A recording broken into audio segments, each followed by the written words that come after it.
Hello students, welcome to P academy. मैं चारू अग्रवाल। आज की वीडियो में आपसे शेयर करने वाली हूँ हिंदी साहित्य के इम्पोर्टेंट क्वेश्चंस की जो सीरीज है उसके क्वेश्चन। तो यहाँ पे हमारा जो टॉपिक है आज का वो है काव्य हेतु। तो चलिए वीडियो को स्टार्ट करते हैं। उससे पहले अगर आप चैनल बनाए हैं तो चैनल को सब्सक्राइब कर लीजिएगा और नोटिफिकेशन बेल को प्रेस कर दीजिएगा, जिससे आने वाली वीडियोस की नोटिफिकेशन आपको मिलती है। तो काव्य हेतु से जुड़े हुए जो भी इंपॉर्टेंट क्वेश्चन है वो हम यहाँ पे देखने वाले हैं। ठीक है, इससे पहले की जो वीडियोज हैं वो आ चुकी हैं। अगर आपने नहीं देखी है, लिंक डिस्क्रिप्शन में मिल जाएगा, जाके चेक कर लीजिएगा। ठीक है, वहां पे आपको पूरा आपके सिलेबस से रिलेटेड लिंक मिल जाएगा। ओके, तो यहाँ पे क्वेश्चन देखिए। पहला क्वेश्चन है आपका, काव्य हेतु से क्या तात्पर्य है। काव्य हेतु के संबंध में भारतीय एवं पाश्चात्य विद्वानों के मतों का उल्लेख करते हुए काव्य हेतुओं की समीक्षा कीजिए। तो यहाँ पे देखिए आपको क्या करना है कि काव्य हेतु जो है, ठीक है, ये बताना है काव्य हेतु क्या है। उसके अलावा काव्य हेतु के बारे में जो भी भारतीय और पाश्चात्य विद्वानों ने अपने अपने मत दिए हैं उसके बारे में बताना है। इसके जरिए आपको काव्य हेतु की समीक्षा करनी है। क्या करनी है? काव्य हेतु की समीक्षा करनी है, यानी कि काव्य हेतु को समझाना है। ठीक है, अब देखिए काव्य हेतु क्या है। आंसर देखिए, कवि में काव्य रचना की क्षमता उत्पन्न करने वाले साधनों का नाम काव्य हेतु कहलाता है। यानी कि जो कवि होता है जब वो कोई काव्य रचना करता है, ठीक है, काव्य रचना करने की जो क्षमता उसमें आती है, ठीक है, उस क्षमता को उत्पन्न करने वाले जितने भी साधन होते हैं वो क्या कहलाते हैं? काव्य हेतु कहलाते हैं। भारतीय काव्य शास्त्र में उन साधनों पर विस्तार पूर्वक चिंतन हुआ है। क्या हुआ है? विस्तार पूर्वक चिंतन हुआ है, यानी कि उन पे अच्छे से बातचीत की गई है, सोच विचार किया गया है। भारतीय आचार्यों की दृष्टि में काव्य सर्जना के लिए कवि बनना एवं सामर्थ्य प्राप्त करना बहुत कठिन है। अग्नि पुराण का कथन है कि इस लोक में नरत्व दुर्लभ है, यानी कि नर का जो जीवन है वो दुर्लभ है, और मानव जन्म मिलने पर भी विद्या दुर्लभ है। यानी कि आप इंसान बन जाओ उसके बाद भी आपको विद्या मिले, ये चीज दुर्लभ है। विद्या प्राप्त करने पर भी कवित्व प्राप्त करना कठिन है, यानी कि विद्या आपको आ जाए लेकिन उसके बाद भी आप कवि बनो, ये थोड़ा और मुश्किल है। और कवि बन जाने पर भी काव्य सर्जन की क्षमता प्राप्त करना अति दुर्लभ है। यानी कि अगर आप कवि बन जाते हो तब भी आप में कविता करने की जो क्षमता है अगर वो उत्पन्न हो जाती है तो आपके मतलब ये अति दुर्लभ है। ये सारे गुण आप में मिलने बहुत ज्यादा दुर्लभ है, मतलब बहुत ज्यादा मुश्किल है। इसके लिए देखिए क्या पंक्तियां दी गई हैं। नरत्वम दुर्लभ लोके विद्या तत्र सुदुर्लभा, कवित्व दुर्लभ तत्र शक्ति सतत्र सुदुर्लभा। ठीक है, आगे देखें। जिसे काव्य सर्जना की सामर्थ्य प्राप्त है वही सच्चा कवि है।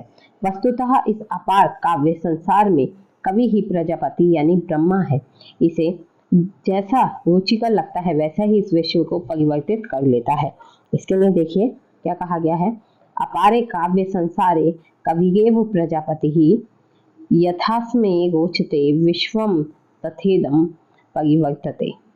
यहाँ निश्चय ही कवि की भाव प्रवणता, कल्पनागत क्षमता एवं लोक परसत्ता को महत्व प्रदान किया गया है। किंतु मनुष्य कवि कैसे बन जाता है, उसे कवि की प्रेरणा कहाँ से मिलती है, काव्य की हेतु क्या है, आदि प्रश्न साधारण मानव मस्तिष्क में जागृत होते रहते हैं। अग्निपुराण की दृष्टि में विश्व के प्रति प्रजापति कवि की रुचि ही काव्य की प्रेरणा है। बेगा खां की दृष्टि में भी विश्व स्वतः काव्य सर्जना की एक नैसर्गिक प्रेरणा है। इसमें देखिए अब भारतीय विद्वानों के मत। ठीक है, सबसे पहले भारतीय विद्वानों के मतों में आएंगे संस्कृत चिंतक जो थे उनके, उसके बाद हिंदी चिंतक आएंगे, उसके बाद पाश्चात्य विद्वान आएंगे। ठीक है, तो पहले हम संस्कृत चिंतक देखते हैं। विभिन्न संस्कृत आचार्यों ने काव्य हेतुओं का वर्णन किया है, किंतु उनमें मैतक्य नहीं दिखाई देता। संक्षेप में उनके मतों का विवरण निम्नांकित रूप से प्रस्तुत किया जा सकता है। पहले संस्कृत आचार्यों का हम मत देखते हैं क्या क्या है। इसमें देखिए सबसे पहले आते हैं भामा। तो भामा क्या कहते हैं कि संस्कृत काव्य शास्त्र के प्राचीन आचार्यों में से एक भामा ने मात्र प्रतिभा को काव्य हेतु स्वीकार किया है। तो क्या कहते हैं भामा? प्रतिभा जो है वो क्या है? काव्य हेतु है। भामा ने काव्य अलंकार में वर्णित किया है। भामा की रचना कौन सी है? काव्य अलंकार। ठीक है, तो उन्होंने क्या कहा है? गुरुपदेशाद ध्येतु शास्त्रम जड़ाध्यो अल्प्यम, काव्यम तु जायते जातु काव्यचित प्रतिभावातः। अर्थात गुरु के उपदेश से जड़ बुद्धि व्यक्ति भी शास्त्रों का अध्ययन करने में सामर्थ्य हो सकता है, किंतु काव्य तो किसी प्रतिभाशाली व्यक्ति में यदा कदा स्फुरित होता है। उन्होंने काव्य हेतु के 3 साधन माने हैं। कौन कौन से?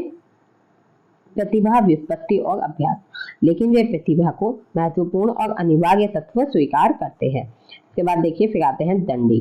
दंडी ने प्रतिभा के अतिरिक्त शास्त्र ज्ञान यानी कि व्युत्पत्ति तथा अभ्यास को भी काव्य हेतु स्वीकार किया है। उन्होंने कहा, नैसर्गिकी चा प्रतिभा श्रुतम चा बहु निर्मलम आनंद शचाभ्योगस्यः कारणम काव्य संप्रतः। अर्थात नैसर्गिक प्रतिभा, विस्तृत निर्दोष शास्त्र का अध्ययन तथा आपात काव्य का अभ्यास काव्य संपत्ति के कारण है। आगे देखिए, आगे गुदरठ कहते हैं, गुदरठ अपने ग्रंथ काव्य अलंकारम में प्रतिभा, व्युत्पत्ति तथा अभ्यास तीनों ही को काव्य हेतु स्वीकार करते हैं। ठीक है, किसे किसे काव्य हेतु माना है? प्रतिभा, व्युत्पत्ति और अभ्यास तीनों को ही काव्य हेतु माना है। उनके अनुसार काव्य में असार वस्तु को दूर करने, सार ग्रहण करने तथा चारुता लाने के कारण प्रतिभा, व्युत्पत्ति और अभ्यास काव्य के कारण है, यानी कि काव्य के हेतु है। वामन क्या कहते हैं? वामन ने काव्य अलंकार सूत्र वृत्ति में काव्य हेतुओं का विस्तृत विवेचन किया है। उन्होंने प्रतिभा को ही काव्य का मूल कारण स्वीकार किया है। इसे वे जन्मजात गुण भी स्वीकार करते हैं और उसके अनुसार इसके बिना काव्य सर्जना नहीं हो पाती। ठीक है, मतलब वो मानते हैं कि अगर आप में प्रतिभा नहीं है तो आप में काव्य सर्जना मतलब काव्य सर्जन नहीं हो पाएगी, आप एक अच्छे कवि नहीं बन पाएंगे। और ये जो गुण होता है ये कैसा होता है? जन्मजात होता है, यानी कि प्रतिभा जो होती है वो आपको जन्म के साथ ही मिलती है। तो इसके लिए वो कहते हैं, कवित्व बीजम प्रतिभानाम कवित्वस्य बीजम। इसका तात्पर्य यह कदापि नहीं कि उन्होंने अन्य तत्वों को स्वीकार न किया हो। उन्होंने लोक व्यवहार, शास्त्र, शब्दकोश आदि का भी उल्लेख किया है। साथ ही वे प्रतिभा को महत्वपूर्ण मानते हुए उसका सहायक अवधान, चित्त की एकाग्रता को भी स्वीकार करते हैं। उसके बाद देखिए मम्मट क्या कहते हैं। आचार्य मम्मट ने शक्ति, व्युत्पत्ति और अभ्यास को समन्वित रूप से काव्य का हेतु माना है। शक्ति यानी कि प्रतिभा, लोक व्यवहार, शास्त्र एवं काव्य आदि के अध्ययन से प्राप्त निपुणता, व्युत्पत्ति तथा काव्यज्ञ की शिक्षा से अभ्यास, ये काव्य के उद्भव के लिए हेतु है। यानी कि काव्य की जब शुरुआत होती है, काव्य का जन्म होता है, उसके लिए ये सभी कारण होते हैं। तो इसके लिए क्या पंक्ति कही गई है देखिए, कहा गया है, शक्ति निपुणता लोक शास्त्र काव्य दवे क्षणतः काव्यज्ञ शिक्षा अभ्यासः इति हतु दुर्लभे। मम्मट शक्ति को काव्य का बीज संस्कार मानते हैं, जिसके अभाव में काव्य सृष्टि संभव नहीं है। इन्हें वो कहते हैं शक्ति कवितम बीज रूपः। फिर बांगभट्ट का देखिए, बांगभट्ट अपने ग्रंथ अलंकार तिलक में प्रतिभा को महत्व प्रदान करते हुए व्युत्पत्ति और अभ्यास को उसका सहायक मानते हैं। इन तीनों के संबंध को स्पष्ट करते हुए उन्होंने लिखा है कि प्रतिभा काव्य का कारण है, व्युत्पत्ति विभूषण है और अभ्यास उसके सर्जन में वृद्धि करने वाला है। इस प्रकार का मत प्राचीन कवियों का भी है। ठीक है, तो यहाँ पे देखिए, प्रतिभा कारणम तस्य व्युत्पत्ति अस्तु विभूषणम भ्राशोत्पत्ति कदभ्यास इत्यादि कवि संकथा। उसके बाद देखिए आचार्य हेमचंद आते हैं। उनके अनुसार प्रतिभा काव्य का हेतु है, व्युत्पत्ति और अभ्यास प्रतिभा का संस्कार करने वाले। जिस प्रकार मृत्तिका और जल से संयुक्त ही बीजमाला की व्युत्पत्ति में कारण है, उसी प्रकार शास्त्र और उसके अभ्यास से उत्पन्न प्रतिभा ही काव्य की उत्पत्ति में कारण है। फिर आते हैं पंडित जगन्नाथ। इन्होंने काव्य का कारण कवि में रहने वाली प्रतिभा को ही स्वीकार किया है। तस्य च कारणम कविगत केवला प्रतिभा। वचन आते हैं, यह भी प्रतिभा को ही महत्व प्रदान करते हुए कहते हैं, न काव्यार्थ विरामोस्ति यदि स्यात् प्रतिभा गुणः। इनका मानना है कि प्रतिभाहीन कवि उत्तम काव्य रचना नहीं कर सकता। प्रतिभाशाली कवि के पास प्रतिपाद्य विषय का अभाव नहीं रहता। वह प्राचीन विषय को भी अपनी प्रतिभा के द्वारा नवीनता प्रदान कर उसमें नए भावों को भर देता है। फिर आते हैं केशव मिश्र। ये कहते हैं कि ये भी प्रतिभा को ही महत्व प्रदान करते हुए व्युत्पत्ति और अभ्यास को उसका सहायक मानते हैं, जिसके लिए वो कहते हैं प्रतिभा कारणम तस्य व्युत्पत्त्यस्तु विभूषणम। फिर आते हैं राजशेखर। इन्होंने प्रतिभा और व्युत्पत्ति दोनों को ही काव्य का श्रेयस्कर हेतु माना है, यानी कि मुख्य हेतु माना है। कहते हैं प्रतिभा व्युत्पत्ति मिश्रः संवेतेष्यस्यो इति। इनके अनुसार प्रतिभा तथा व्युत्पत्ति से अपूर्ण होने पर ही कवि कवित्व प्राप्त करता है। अपूर्ण होने से यानी कि भरा होने से, फुलफिल होने से। ठीक है, आगे देखिए। इसके बाद देखिए आते हैं हिंदी चिंतक। हिंदी साहित्य के आचार्य विशेष रूप से मम्मट से प्रभावित हैं। उन्होंने भी प्रतिभा व्युत्पत्ति और अभ्यास के संबंध को स्पष्ट किया है। कुलपति का कथन है इसमें, शब्द अर्थ जिनते बने नीकी भांति कवित, सुधि धावन समर्थितिन कारण कवि के चित्त। अर्थात कविता का कारण कहीं शक्ति, कहीं व्युत्पत्ति, कहीं अभ्यास, तो कहीं तीनों ही है। फिर आते हैं आचार्य महावीर प्रसाद द्विवेदी। द्विवेदी जी के अनुसार कवि के लिए सार्वधिक आवश्यक प्रतिभा है। वे व्युत्पत्ति और अभ्यास को भी महत्व देते हुए कहते हैं, जिस कवि को मनोविकारों और प्राकृतिक बातों का उचित ज्ञान नहीं होता, वह कभी अच्छा कवि नहीं बन सकता। फिर आते हैं आचार्य रामचंद्र शुक्ल। शुक्ल जी प्रतिभा को ही काव्य का महत्वपूर्ण हेतु मानते हुए व्युत्पत्ति और अभ्यास को भी महत्व प्रदान करते हैं, यानी कि प्रतिभा को मुख्य मानते हैं और व्युत्पत्ति और अभ्यास को सहायक मानते हैं। ठीक है। सुमित्रानंदन पंत कहते हैं, प्रतिभा के साथ व्युत्पत्ति के महत्व को भी स्वीकार किया जा सकता है, यानी कि सुमित्रानंदन पंत ने प्रतिभा के साथ साथ व्युत्पत्ति के महत्व को भी स्वीकार किया है। ठीक है, अभ्यास को नहीं लिया, व्युत्पत्ति को लिया है। आगे देखिए, सुश्री महादेवी वर्मा, ये भी काव्य रचना हेतु प्रतिभा और व्युत्पत्ति की महत्ता को स्वीकार करती हैं तथा मात्र अभ्यास को महत्व नहीं देती हैं। दिनकर यह प्रतिभा, व्युत्पत्ति और अभ्यास को सम्मिलित रूप से काव्य रचना का हेतु मानते हैं। डॉक्टर नगेंद्र, इन्होंने भी प्रतिभा को सर्वाधिक महत्व प्रदान किया है। ये प्रतिभा को चेतना मानते हैं, जो अनुभूति, चिंतन, विचार, संकल्प तथा कल्पना आदि की क्रियाएं समादित करती है। उपयुक्त तथ्यों के आधार पर हम इस निष्कर्ष पर पहुंचते हैं कि काव्य सर्जना की शक्ति लोकशास्त्र की व्यष्टि के अनुशीलन से प्राप्त निपुणता और काव्यज्ञ जनों की शिक्षा द्वारा निरंतर अभ्यास, ये काव्य के उद्भव में हेतु है। फिर देखिए काव्य हेतुओं की समीक्षा।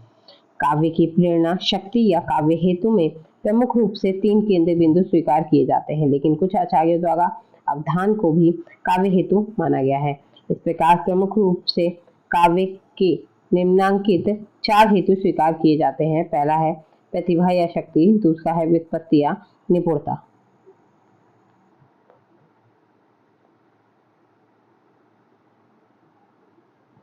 तीसरा अभ्यास, चौथा अवधान या समाधि। पहला है प्रतिभा या शक्ति। आचार्य द्वारा काव्य सर्जन के हेतु के रूप में प्रतिभा को सर्वाधिक महत्वपूर्ण स्थान दिया गया है। शक्ति और संस्कार विशेष प्रतिभा के पर्यायवाची हैं। जिस व्यक्ति में प्रतिभा होती है वही सत्काव्य की रचना में सक्षम होता है, कवि कहलाने का अधिकारी होता है। आचार्य मम्मट ने शक्ति की व्याख्या करते हुए लिखा है कि शक्ति कवित्व का बीजरूप संस्कार विशेष है। इस शक्ति के बिना काव्य नहीं बन पाता और यदि बन भी जाता तो उपासहीन होता। शक्ति कवितम बीज रूपम संस्कार विशेषः या बिना काव्यम न प्रसेरतः प्रशातम व उपहासनीयम स्यात्। भट्टोल के अनुसार प्रज्ञा नवोन्मेषशालिनी प्रतिभामतः, अर्थात प्रतिभा उस प्रज्ञा यानी शक्ति का नाम है जो नवीन विचार उत्पन्न करती है। अभिनव गुप्त ने प्रतिभा को 2 रूपों में स्वीकार किया है, आख्या तथा उपाख्या। कवि की प्रतिभा आख्या है तथा साहित्य या आलोचक की प्रतिभा उपाख्या है। आगे देखिए, रुद्रक ने भी प्रतिभा के 2 भेद माने हैं, सहजा और उत्पादा। सहजा स्वाभाविक होती है और उत्पादा स्वाध्याय आदि से उत्पन्न की जा सकती है। राजशेखर ने कवि प्रतिभा को 2 रूपों में स्वीकार किया है, काव्यति प्रतिभा और भाव्यति प्रतिभा। उनके अनुसार काव्य की सर्जना प्रतिभा काव्यति है तथा रसास्वाद और समालोचन का उपकार करने वाली प्रतिभा का नाम भाव्यति है। राजशेखर ने काव्यति प्रतिभा के 3 रूपों को स्वीकार किया है, सहजा यानी कि जन्मजात प्रतिभा, आहार्या यानी कि अभ्यासवश अर्जित प्रतिभा और तीसरा है औपदेशिकी यानी शास्त्रोपदेश से संप्राप्त प्रतिभा। कागिती प्रतिभा के उक्त तीनों भेदों के आधार पर कवि भी 3 प्रकार के होते हैं। पहला है जन्मजात, जो कि सहजा प्रतिभा संपन्न शाश्वत कवि होता है। अभ्यास सर्जित, आहार्य प्रतिभा संपन्न अभ्यासिक कवि होता है। उसके अलावा तीसरा है स्वोपदेशोजन्य, यानी कि औपदेशिकी प्रतिभा संपन्न औपदेशिक कवि। दूसरा आता है व्युत्पत्ति या निपुणता। व्युत्पत्ति का अभिप्राय पांडित्य या विद्वता है। आचार्य बामन के अनुसार प्रतिभा के उपरांत बहुज्यता व्युत्पत्ति आती है, जो पृथक विद्या है। रुद्रक ने वामन के विद्या परिज्ञान को व्युत्पत्ति में समाहित मानते हुए कहा है, छंद, व्याकरण कला, लोक स्थिति, पद पदार्थ के विशेष ज्ञान से मुक्त अथवा अमुक्त का समुचित विवेक ही सामाजिक दृष्टि से व्युत्पत्ति है। आगे कहते हैं, आचार्य मम्मट ने निपुणता को द्वितीय स्तर पर स्वीकार करते हुए लिखा है, निपुणता लोकशास्त्र का वाद्य वीक्षणात्, अर्थात लोकशास्त्र एवं काव्य आदि के अन्वेष से निपुणता प्राप्त होती है। मम्मट का मंतव्य है कि वे जो कवि लोक को जितनी समीपता से देखता है, वह लोक का उतना ही यथार्थ मूलक चित्रण कर सकता है। आगे देखिए, राजशेखर ने प्राचीन आचार्यों के आधार पर व्युत्पत्ति को बहुज्ञता कहा है। बहुज्ञता व्युत्पत्ति, यह बहुज्ञता निपुणता या व्युत्पत्ति कवि या काव्य रचयिता के लिए आवश्यक है, क्योंकि इस ज्ञान और अध्ययन से उसके विचार प्रमाणित बनते हैं। उनके अनुसार उचित अनुचित का विवेक व्युत्पत्ति है। आनंदवर्धन ने ध्वन्यालोक में स्पष्ट लिखा है कि यदि कवि में प्रतिभा का गुण है तो उसके काव्यार्थ का कोई विराम नहीं है। इस प्रकार आनंदवर्धन आदि आचार्यों ने निपुणता और व्युत्पत्ति के प्रति अपनी अनायथा व्यक्त की है। थर्ड आता है अभ्यास। काव्य के तीसरे हेतु के रूप में आचार्यों ने अभ्यास को स्वीकार किया है। अभ्यास यदि काव्य का प्रमुख तत्व नहीं है तो अभ्यास आवश्यक हेतु अवश्य है। अभ्यास का अभिप्राय है कि किसी कार्य को बार बार करना और निरंतर प्रयास करते रहना। आचार्य मम्मट ने एक समन्वयात्मक मार्ग का अन्वेषण किया और प्रतिभा, निपुणता और अभ्यास की पृथक पृथक यानी अलग अलग सत्ता को स्वीकार करते हुए काव्य सर्जनाओं में तीनों को एकात्मकता प्रदान की। भामा, बामन, आनंदवर्धन तथा अभिनव गुप्त आदि सभी आचार्यों ने अभ्यास के महत्व को प्रत्यक्ष अप्रत्यक्ष रूप से स्वीकार किया है। अतः श्रेष्ठ काव्य की रचना हेतु अभ्यास आवश्यक हेतु है। ठीक है, आगे आता है अवधान या समाधि। राजशेखर ने समाधि को काव्य का हेतु स्वीकार किया है। मन की एकाग्रता को उन्होंने समाधि की स्थिति कहा है। काव्य रचना के लिए यह सर्वोत्कृष्ट साधन है। वामन समाधि को अवधान शब्द से अभिहित करते हैं। यह गुण भी अत्यधिक महत्वपूर्ण है। किसी भी कार्य की सफलता हेतु मन की एकाग्रता आवश्यक होती है।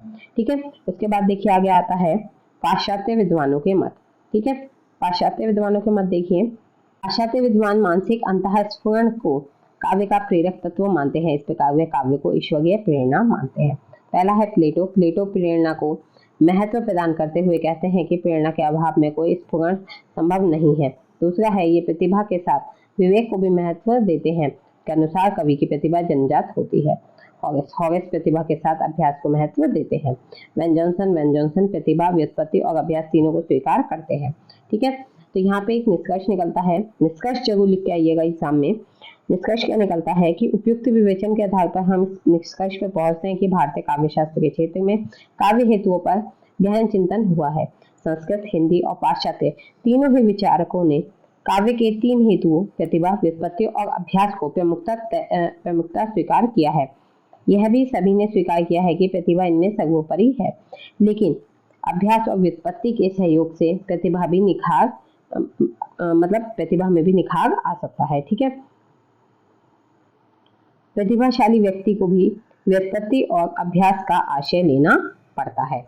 ठीक है, इसी के साथ यहाँ पे आपकी वीडियो जो है वो कंप्लीट होती है। आई होप वीडियो आपको पसंद आई होगी। पसंद आई हो तो लाइक कीजिएगा, शेयर कीजिएगा अपने दोस्तों के साथ और चैनल को सब्सक्राइब करना ना भूलें। साथ ही टेलीग्राम चैनल को ज्वाइन कर लीजिएगा। ठीक है, टेलीग्राम चैनल का जो लिंक है आपको डिस्क्रिप्शन में मिल जाएगा और इसका जो PDF वगैरह है वो आपको टेलीग्राम ग्रुप पर ही मिल जाएगा। बाकी अगर आपको कोई भी बात करनी है, कोई भी डाउट है तो कमेंट बॉक्स में कमेंट करके पूछ लीजिएगा।